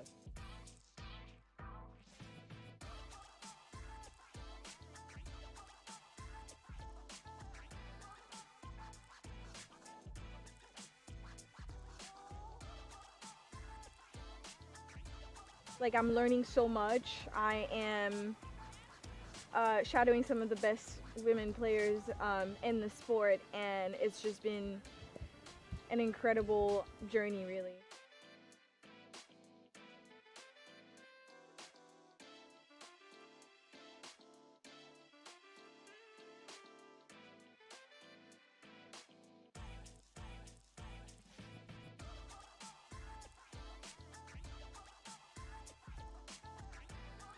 I have played at Travieso before, and I love it here. It's a fantastic club. They do so much for not only just polo, but women's polo. So we're very excited to be here, and huge thanks to Melissa and Mark for having us.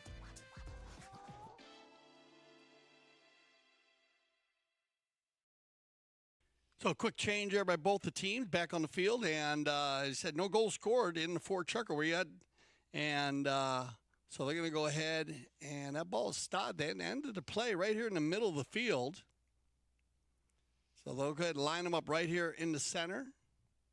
Love the blue and white umpire jerseys today. I say the most stylish umpires in the world. Grand Canyon Polo Club and Aspen Valley Polo Club. No doubt. Love their different their uniforms. Their Well, we don't do jerseys. too bad ourselves, Dale, in our checkered TV shirts. Yeah, I got you. Yeah, they got us tuned up. So here we go on the bowling. Been pretty even on the bowlings here, but this is going to be picked up by Bellini, and he's going to get Martine going forward. Valent on the move. Can he outrun Leo Mandelbaum? Sticking very closely to his man. Collingwood coming in as well. Might need to lend an extra helping hand. Ball comes off the boards. Remember, once that ball comes off the boards, an automatic new line is created. The nearest player to that line will be awarded said line.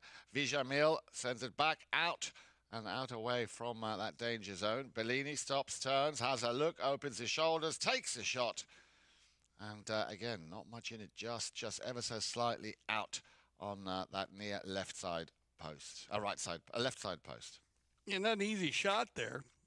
Shooting at about 12 inches of goal, as he was right on the end line. So he had to squeak that one in. So, but finishes the play and a quick ball here by Collingwood, trying to get Tiffany going forward there. She's had a long, big day playing against Bellini. And look at this. Here comes Fran. Vijamil round the outside. He's got two Bellinis in his right behind him. Vijamil, oh, how unlucky can you get? Did all the hard work, taking on two Bellinis, and then the finishing touch. Unlucky. Oh, Ray, always in the vicinity. Yeah. He's been playing great defense. We're in the one today, but he's been playing more defense today. They've been sending Santos forward a lot, but you'll get a four-player rotation with Rafael Polo, as Ray will play in the front and the back. But with Juan, he likes to play deep in the back and then kind of use Ray in between. And Ray's been doing a phenomenal job this year switching positions. Here we go. Across the field, dangerous, but stolen away. Oh, no, override by three players, and whistle on the play. So maybe Fran falling across the right-of-way here as he comes in from right to left. Keep an eye on the white jersey coming from across the field here. That ball's going 45 degrees across, and you're going to get the right there. Right-of-way violation. Yeah, shading is the call. Good call. Once again, well spotted there by our two mounted officials. We have a young man from Argentina and a young man from England out there this afternoon. Across the field, so they'll move that ball to the center. And nobody going forward there at the moment on the pass from Bellini to Bellini. Oh, no, they are going to get the 4 out of it. Good. So a little bit closer to the center. So keeping the based on consistency, good move. My apologies. I didn't realize it was so close to the center. They'll bring that one down to the 60. Santos. On the ground here, but it's going to work out because Martine's going to get control. Just trying to find a little gap there along that back line. Ball is still in play. In comes the next one. That'll be Santos. Bellini trying to work that ball a little bit closer to goal. Yeah, a little bit too much there of a cluster of players. So the umpire.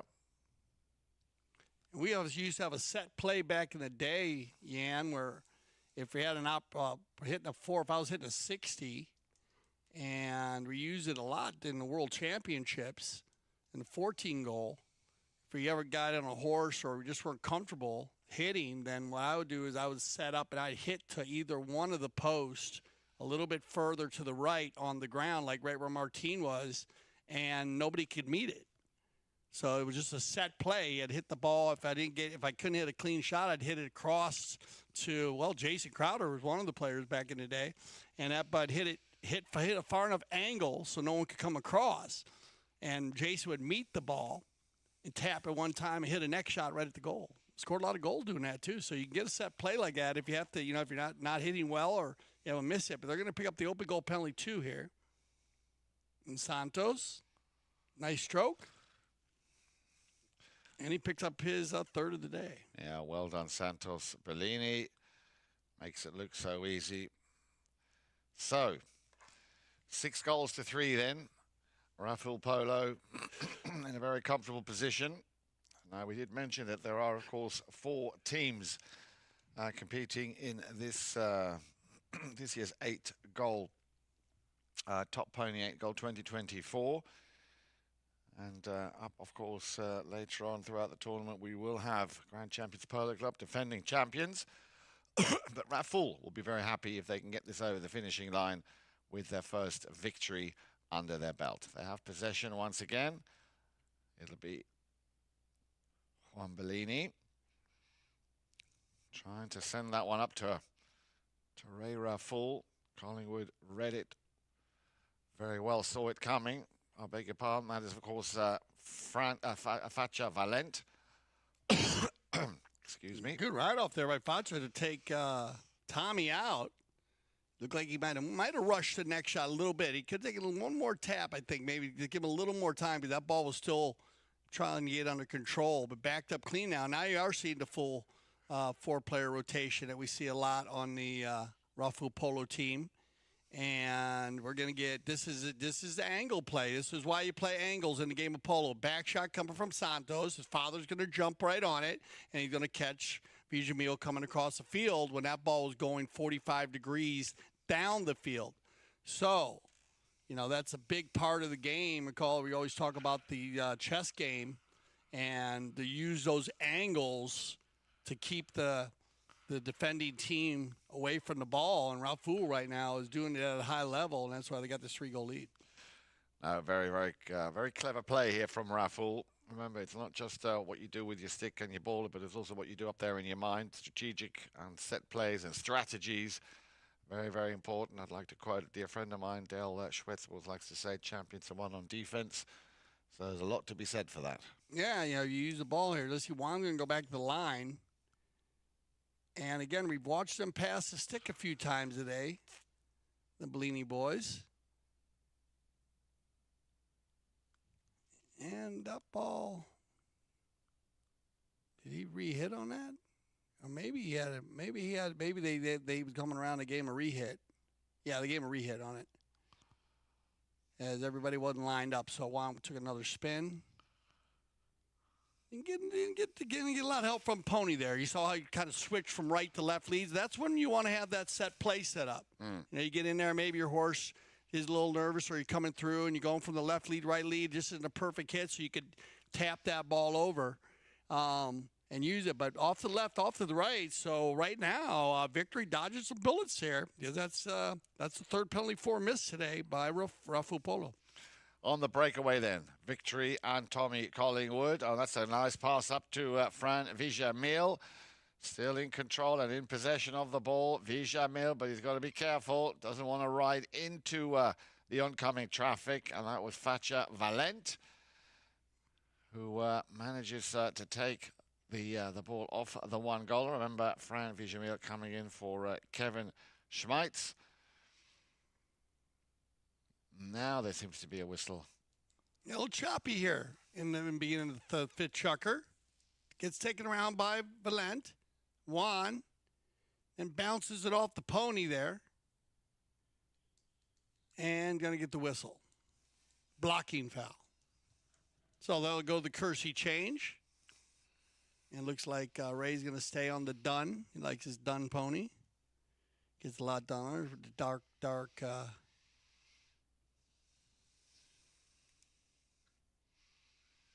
Eggs on her, and look at there.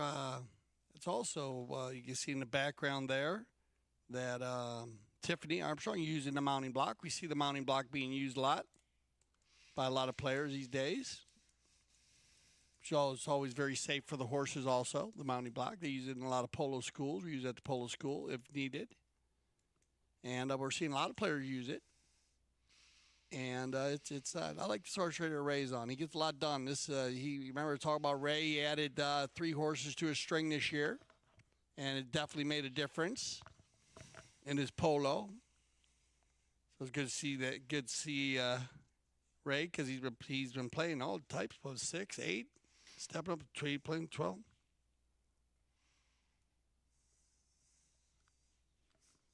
Went to the third man, no foul. And I got to tell you, I think a good call here, because it looked to me like Vijamil just going down the field and Bellini just hit the ball, just bad luck, bounce off the back. Remember, a player, you want to have a player moving towards the ball. When a player's moving away from the ball. Different. Yeah, different there. So I like the third man call. Well done. Well done by the third man here. That was a good bowl-in ball. as it's just bad luck. Here we go. Back to the action. Bijamil. Francisco, did well to pick up that ball. Sends it across the goal mouth. I'm sure he was trying to finish what he'd started. Oh, well done.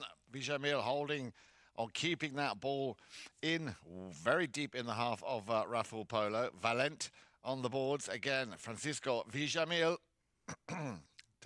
try to take it along the back line. Collingwood, there comes the attempted under the neck. It had a deflection. Santos Bellini will try and pick it up and clear it. Valent behind. Still Santos Bellini.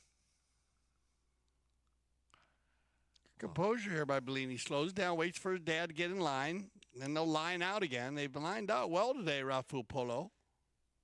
And the give and go back to Santos, stolen away by Tommy. And that was a similar play we saw earlier when he should have taken it on the near side, but that was actually Leo Mandelbaum, I think. He should have taken it on the near side. That was the exact play, the way it should have been played. No foul, no intimidation. So play continues. Let's look at the clock. We're down to the last few seconds here of this penultimate fifth chukker. And just the one score, Dale. Santos Bellini picking up a penalty, 2 there. Which puts them in a very comfortable position going into the sixth and final chukker. As it stands at the moment, 6-3 in favor of Rafael. Good ball control here. Martin cleans it up off the line. Off the doorstep, you could say. Bellini, keep it moving.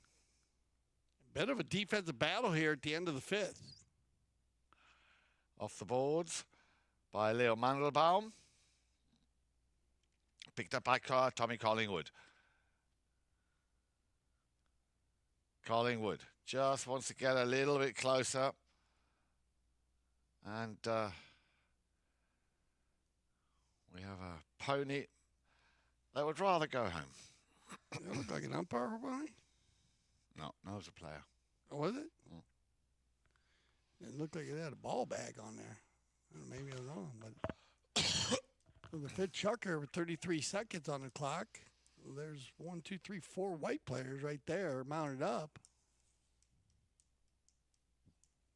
And, yeah, there's Tommy, there's Ray, so it's been Facha.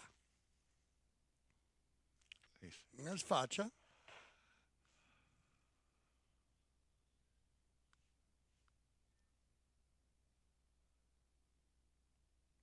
So Facha looks like he's okay. You got 3 seconds left here before the horn, so they'll play that out. And Martin looks like he's okay. He's moving around. So we'll get his mount caught up. It'll get him back organized, and they'll play out this last 3 seconds here on the fifth chukker. Ball down inside the 60. So a bit of an advantage here for the Victory Polo team. Be a huge goal right now. Put them down with 2. See if they go with a is that exactly where that ball was or the control was. Jan, did you have a look on that? Was anybody had control of that ball when they came out of there before? It looked like a neutral ball to me. So a neutral ball, you probably might see a bowl in then. But it'd still be inside the 60 from the center to the boards. So if they go with that route, and you will have an advantage for the white team as they'll be inside their goal mouth. And you can see both captains there, Tommy and Bellini. Juan talking about it. Big ball placement here, spot-wise. The umpires can, of course, use the third man / IRO on this play if they needed help just based on the positioning of the ball, because it'll become based on where it is. If it's further out toward the boards, definitely going to help the Rafael team, and vice versa for the Victory team. If that ball's a little bit closer, they'll let Fachi either change horses or stay on the same. Looks like he's going to change to play the last 33 seconds.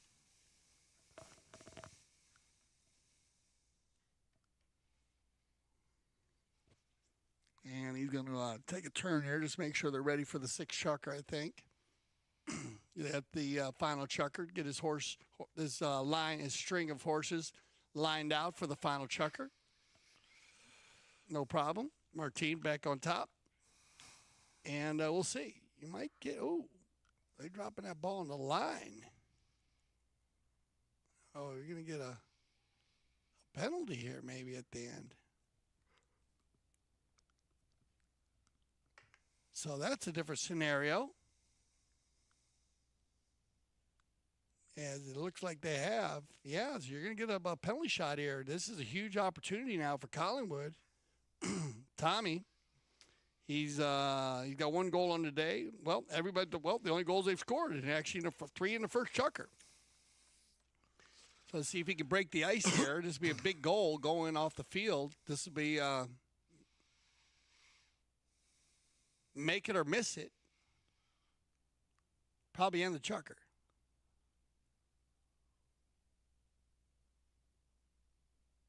Well hit, Tommy Collingwood. Off to the side, though, but well hit. And that'll take us under the 30 seconds, so that'll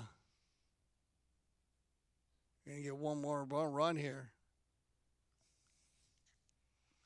Juan's going to be able to get the knock in, so here we go. Looking for Santos. Intercepted by Collingwood. He sends it straight back down the line. Where is a white shirt? I'm looking for Mandelbaum and or Vijamil. But it's game over. And with that whistle. I'm sure if the time ran out or not, because when Tom, when he hit this penalty shot, he must have had more time left on the clock.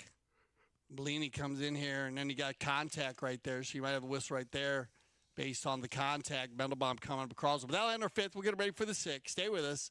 You don't want to miss our 6th and final chukker, top pony 8 goal.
Welcome back. 6th and final chukker. And a great aerial shot here. A beautiful barn back there. I love those the white barns with the silver gray roofs, metal roofs on them. And Juan Bellini. So we will get a penalty 5A from the spot. Uneven ride-off to end the 5th chukker. 3-goal lead by Rafu Polo in the dark jerseys. And we'll see if Victory can make a little run here. They've been scoreless since the first chukker. They were hot in the first chukker. Kevin Schmeitz with the goal, Tiffany Armstrong with the goal, and Tommy. And then they've gone cold since, so we'll see if they can get it moving. Here comes Juan Bellini on the penalty 5. Sends it out to the right-hand side again, looking for Santos. Santos not quite there quick enough to pick up the ball. Another whistle will stop the play. Little contact there, Dale. A quick knocking, quick whistle. Keep an eye on everyone running to the right here. Santos going to jump in there. And remember, player following the ball has the right of way over a player moving to the ball. It's a simple rule, called about 80% of the time, though, as we say. You notice why. It's like driving your car down the highway. Can't impede the other cars there, Yan. No. You know what happens? Well, Trade paint. Yep. Trade paint costs you money. Exactly. Not even in England does that work. Insurance companies make a lot of money. But good caller. They've been consistent. Been consistent on these. And I mean, I see the thought process with the players that are fouling, but they got to get there quicker. They got if they're coaching on them, tell them you got to get there quicker, or get to the line and go up the line. Don't try to come across. Here comes Wambellini with the penalty 4. And blocked. Well done, Vijamil. On the move, Francisco. Now then, with the remaining good 7 minutes left to play here, can they do what they did in that first chucker? Well, they've given it away again, and on the near side, Santos Bellini, another near side under the neck shot. Not an easy one to do. And that would have really, I think, sunk victory here in their opening match. And break now then for Collingwood. This is the kind of break he's been waiting for. A 2-man horse race. Collingwood, the first man behind him will be Juan Bellini. And, yeah, he's able to correct himself. Well done, Colin. Well done, Tommy, beg your pardon.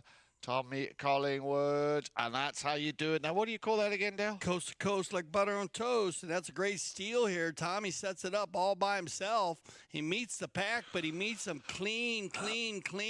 Good recovery here on the chestnut mare. Brings the ball back to the center. I like the approach shot. You notice how he came back under the neck. Makes it easier for the finish.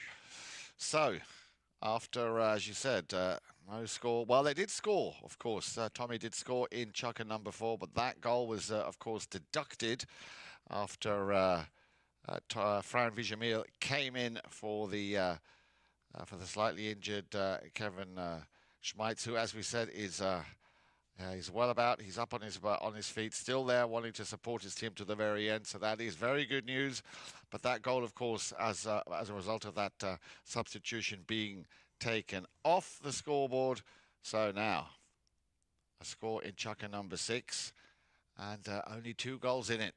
Yeah, huge goal here, especially the timing. Down by 2 now, 5:39 on the clock. So no need to really worry about things here. That's what you want, the breakaway plays.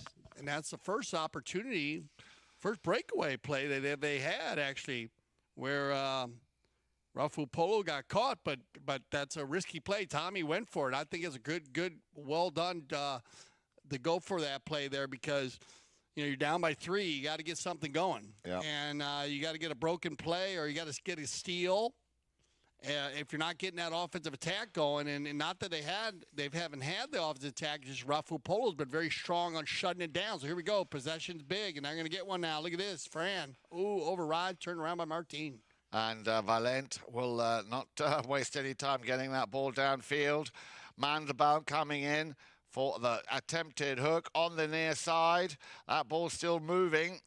And it'll be Vijamil. Should have been another player from Raffol to have gone up there with him.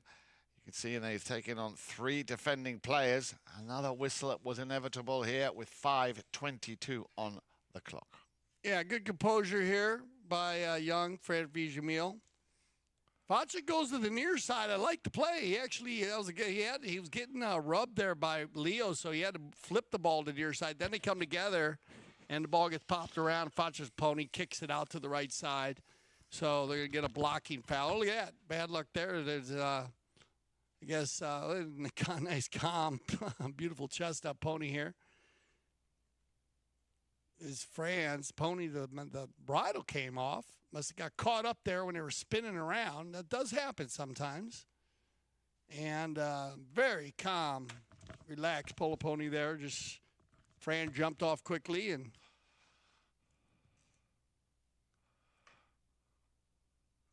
no problem. Just put the bridle right back on. You can see how they set him up there. The Pelham bridle, that mare's riding right there. And you can get a good look at some of the tack on there. They got the draw reins there, hooked to the saddle, comes through the bridle, and then, of course, straight rein down the bottom. Breast collar holds saddle in place. And, of course, tape on the polo pony's tails there. Some people get confused, think they have short tails. No. Those turtle tails are braided and taped up.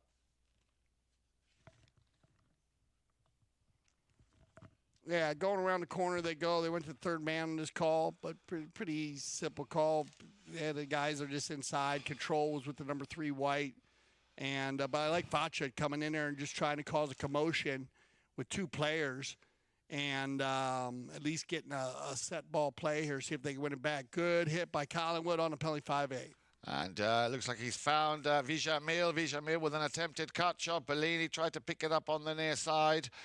Once again, Mandelbaum, nice little open backhand, trying to send it down into that pack of players. Let's watch this again. The ball coming from Collingwood. A perfect pass for Vijamil. You can see what he's trying to do there, trying to go for the cut shot. Now then, you've got, yeah, you see coming in from the right-hand side there, Facha Valent. Yeah, pretty basic right-away violations today. Not tough ones to call by the Mount officials. Leo coming 90 degrees across that one. Penalty 5A. Quickly taken by Signor Bellini. Let's have a little look at the clock. Well, there is still plenty of time here, Dale, to cause a little bit of an upset. Passes it over to Santos Bellini. Vijamil will come in for the challenge. This is now down to horsepower, and there she is. Well, she did a good job to leave that one, did Tiffany Armstrong. I don't know. That's a miscommunication there, Jan. She hits the back shot there. Tommy's off to the races. I think they called her off of it, but it might have been miscommunication. Look at this block here by Santos. Well done. Yeah, and Santos, one good touch, the finishing touch on the near side. Yeah, it's very difficult as that pony got pushed over the ball. Collingwood, another breakaway play here. Now then, Victory Polo. Oh, unlucky. Stolen and picked up by Santos. Well, he's going to get a break, a very lucky break here. Can he just nick that one on the inside? Oh, unlucky. Unlucky. Oh, yeah, that's bad luck. He actually, it looked like Santos dragged it back, and I think his dad's going to be telling him back that ball. Let's not do that. Going to hit that ball backwards. You'd rather go 2 foot backwards than 5 feet forward because Tommy picked it up cleanly. But then Tommy, this to give credit to credit due, Tommy got that ball back to his offside, and that made it harder for Santos. But Santos with a great second effort there to push Collingwood to the right side and not make it easy for Tommy for the finish. And he'll keep that 2-goal lead here. And now we go into our final Kersey change of the day. And that also gives us an opportunity to inform you that, of course, the top pony 8 goal continues tomorrow.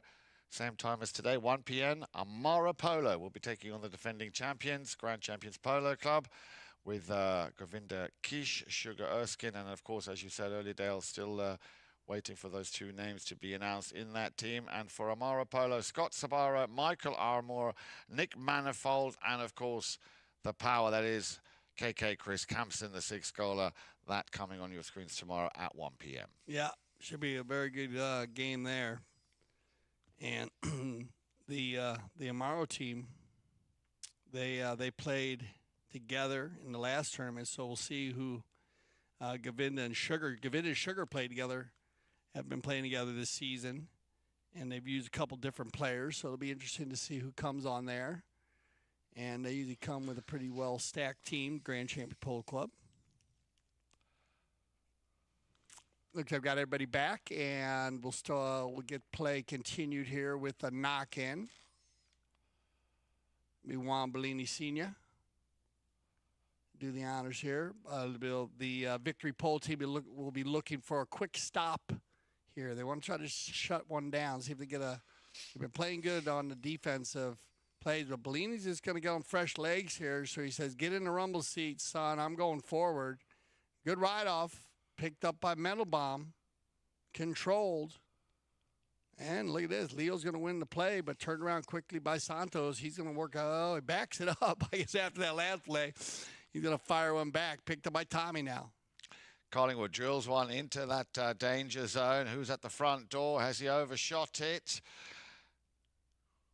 Ball is still, but only just about a yard or so in play. Now then, Leo Mandelbaum trying to find a way past Bellini, but he didn't see that second Bellini coming down the line. No, but you're going to get one meeting two here. Yep, exactly. So that's going to, and that ball's inside the 60. So watch when they turn here. Two players in. Remember, they were actually making contact, but they don't need to be making contact. They just need to be engaged to energy, focus on each other. So you could actually have a couple yards between players, and they could actually be two players. So one player cannot meet two players that have a focus on each other or engage with each other, touching each other, riding each other off. In this case, Leo, nice play, spins it around quickly, got Juan in front. And they just need to give them one play there. So they're going to get the open goal. That's going to give them an opportunity to get within one goal here with 3 minutes. A lot of time left in this six-chucker. No problem, Tommy. So, Mr. Collingwood, saviour of the day. Open goal penalty. And that, of course, as you said, Dale, brings them within one goal of the six already scored by Raffle Polo. Well, back to the center we go, and we always talk about these bowl-ins. This is probably one of the biggest bowl-ins of the day. Possession here is huge. Oh, bad luck. Bounced off the pony there. He had Santos going forward. Juan, nice ride off there by Santos. Battling the two young players right there. Liking it a lot. Once again, Collingwood against Bellini. And Bellini, you can see, once he gets his teeth into you, he will not let you go. Collingwood slams that one up to the front door. Now, this could be a nice little cheeky steal, and what an unlucky... I think he put it wide. No. He put it in? He put it in. Yeah, great goal. Give and go from Collingwood to Fran Villamil. And look at this. 3 unanswered goals by the Victory Polo team, and that's snap. That was a great goal and a fabulous pass by Collingwood. Just to stay ahead there and give Villamil time to get the cut shot off. So, 6 goals apiece, 46 seconds left on the clock. Next goal wins. Let's see if Raffle Polo, who, as you said, Dale, did so well. And Fran just puts it wide. Well, that would have been the decider. What a comeback that would have been. Now then. Well, 1:10 on the clock here. Now, this is going to be a coast-to-coast run. Bellini trying to get around Mendelbaum. He's going to get around him. Well done. Now looking for a black jersey. Nobody home. No, instead it'll be Villamil. And he has definitely made a difference, especially here in this second half. Because remember, when you have an incident like we had, it disrupts the flow of the team, of how they've been playing. But they gathered their thoughts, they kept it together, and they've really turned up the heat here in the sixth and final chukker. As you say, 3 unanswered goals at the moment in favour of Victory Polo. But we do need a winner here. Yeah, Bellini looking for an open player here. Oh, we're going to get an opportunity. Santos had an opportunity under the neck with 19 seconds. Tom's going to try to run a turn here. Bellini's going to push him wide, but Collingwood's going to have time. Collingwood with 10 seconds on the clock. He's going to have to work it in from right to left. Let's see, one-timer maybe for the win. Oh, off to the right side. Unlucky. Very, very unlucky. OT. All right, so we'll go to overtime here. 7th chukker. All right, so we're going to get everybody on some fresh ponies, and we'll be back for sudden death overtime in our first game of the 2024 Top Pony 8 goal.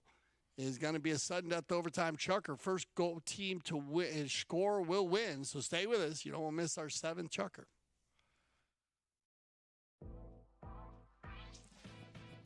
Playing in a dedicated women's polo league is great for progressing your polo. It's great for us to play together as women, to have a chance to take to the field with some of the best polo players in the world. It's helping us come together, improve our polo, and keep up playing a regular high level of polo.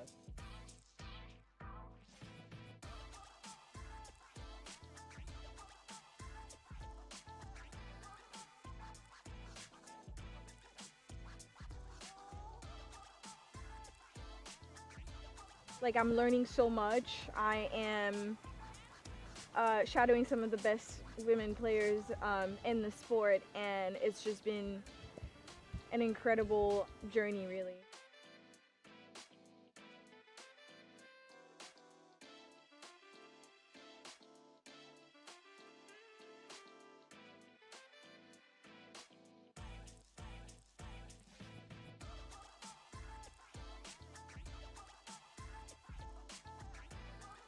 I have played at Santa Rita before and I love it here. It's a fantastic club. They do so much for not only just polo but women's polo. So we're very excited to be here, and huge thanks to Melissa and Mark for having us.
Playing in a dedicated women's polo league is great for progressing your polo. It's great for us to play together as women, to have a chance to take to the field with some of the best polo players in the world.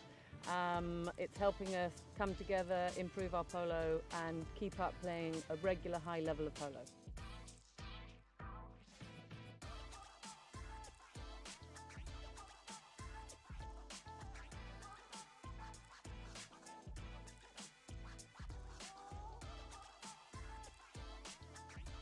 Like I'm learning so much. I am shadowing some of the best women players in the sport, and it's just been an incredible journey, really.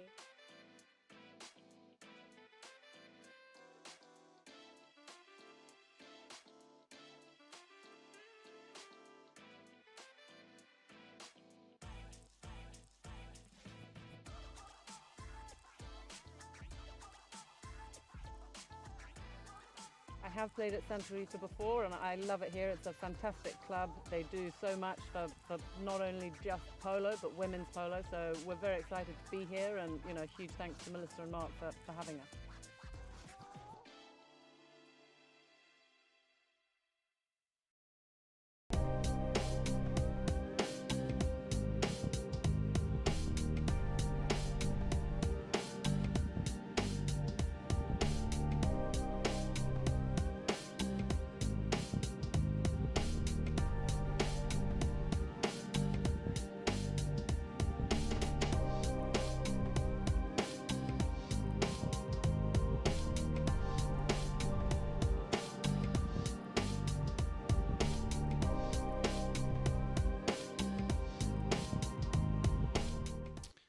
All right, here we go. 7th chukker, sudden death overtime. First sudden death overtime.